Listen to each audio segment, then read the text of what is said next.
नमस्कार, MP news cast में आपका स्वागत है। मैं हूं आपके साथ आशी तिवारी। देश दुनिया की तमाम बड़ी खबरों के लिए बने रहिए हमारी न्यूज। बड़ी ही धूमधाम हर्षोल्लास पूर्वक मां की छड़ी के साथ भक्त, जिसका अनुभव आज भी दर्शन करने वाले भक्तों को होता है।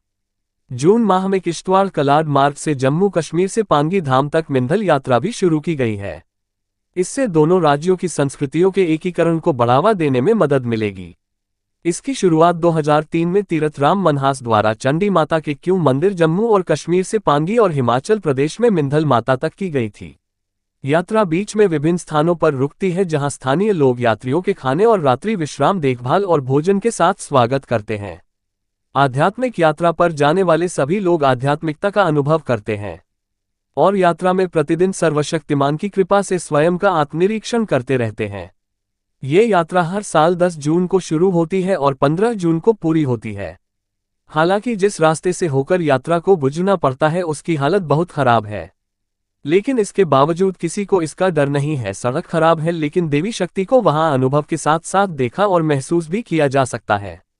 इतना खराब होने के बावजूद भी तीर्थयात्री यात्रा पर जाते हैं और पवित्रता, दैवीय कृपा का आनंद लेते हैं। आंतरिक और बाह्य यात्रा के बीच कोई अंतर नहीं है, बशर्ते उद्देश्य और मार्ग सीधा और बिना किसी अहंकार के होना चाहिए। दोनों तरफ से दृष्टिकोण सही और सात्विक होना चाहिए।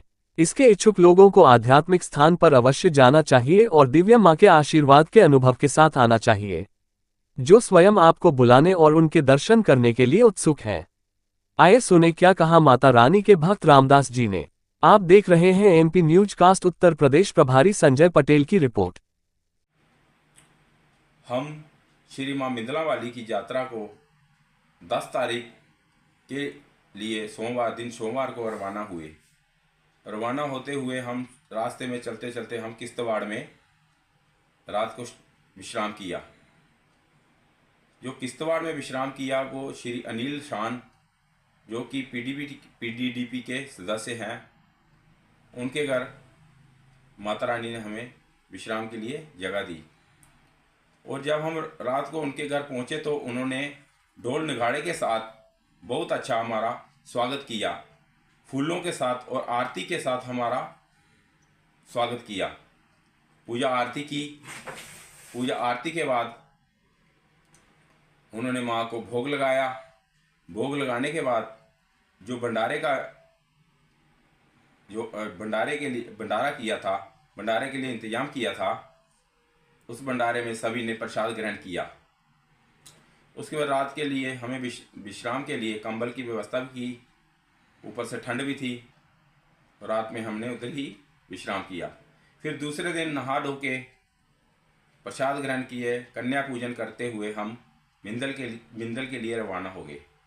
रास्ते में हम जब पाडर पहुँचे तो पाडर की ओर से उधर भी हमारे जो भक्तजन माता रानी ने जोड़े हुए हैं, उन्होंने हमारा स्वागत किया।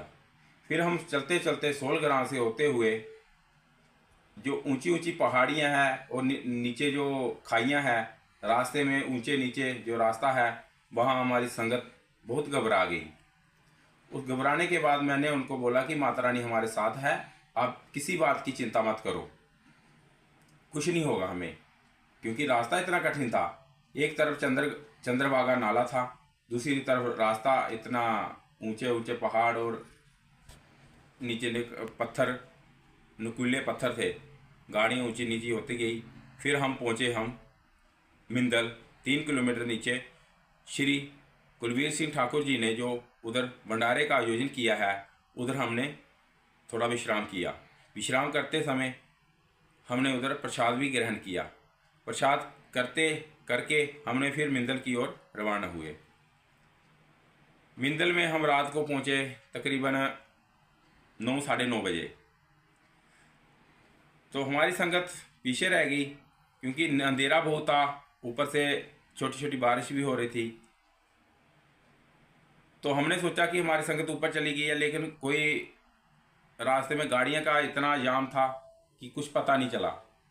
मैंने क्या किया कि छड़ी को लेके सीधा माँ मिंधला वाली के दरबार में आ गए, उनको अर्पण की।